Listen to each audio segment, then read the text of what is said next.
Hey, welcome back to the Friday Funnies. You know, I was thinking this being the last Friday before the new year, I thought it would be appropriate to bring back a Friday Funnies favorite. With only, a few days left until 2020, the year of perfect vision, by the way, I think it's time to take a look at the historical beginnings of New Year's celebrations. We've just celebrated our 2019th Christmas, and to the best of my knowledge, as far back as I can imagine, New Year's has always come exactly 1 week after Christmas. So one can only assume that the first New Year's came 1 week after the first Christmas.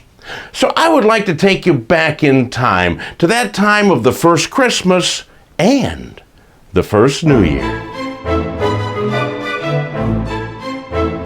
It was the first Christmas, and Bethlehem was abuzz with activity. There was excitement over the new birth, there was singing, there was praising, and everybody got a couple of days off of work.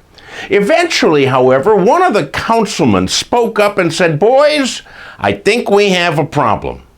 You know, up until now, all of our years have been lettered BC, before Christ. But now, he's here. So we got to rename them AD, something in Latin." Now, what surprises me about this is nobody saw it coming.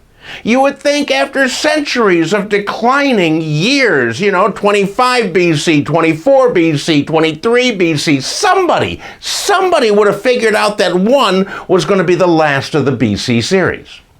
So anyhow, the city council said, yeah, we got to print up new calendars. We might as well make a new year, and we'll have it in 1 week. So they set up a stage in the town square. They blew up balloons made out of sheep bladders. And on New Year's Eve, they invited everybody to come.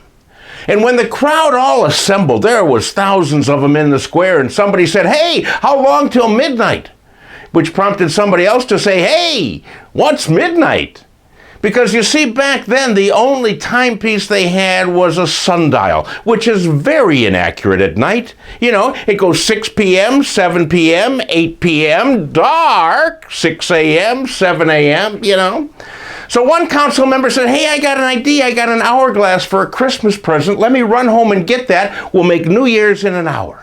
So everybody said, all right. So the people are all gathered around. They're enjoying the music of Guy Lombardo and the Royal Corinthians. And then when the hourglass arrived, it was time for a countdown. And Dick Clark got up on stage. He was just a kid back then. Said, "Come on, everybody, count down with me. X, IX, VIII, VII, VI, V, IV, I. Happy New Year!" And everybody was dancing. They're drinking spiked camel's milk. They stayed up late. They made resolutions. And the next morning, there was a big parade with donkeys and camels and goats and sheep all covered with flower petals. And they paraded through the street, wound up at the athletic field, where it was the Pharisees against the Sadducees in the first Manna Bowl. Then the next day, everybody went back to work with a new calendar, and many went shopping for the January white sale at Bedouin Bath and Beyond. And now you know the true story of the first New Year. Hey, thanks for being with me all year. I really appreciate you watching and reading the Friday Funnies. Tell your friends, everybody you know, to please sign up for them at DaleIrvin.com. They're free. They make you laugh. What more do you want? I'll see you next year.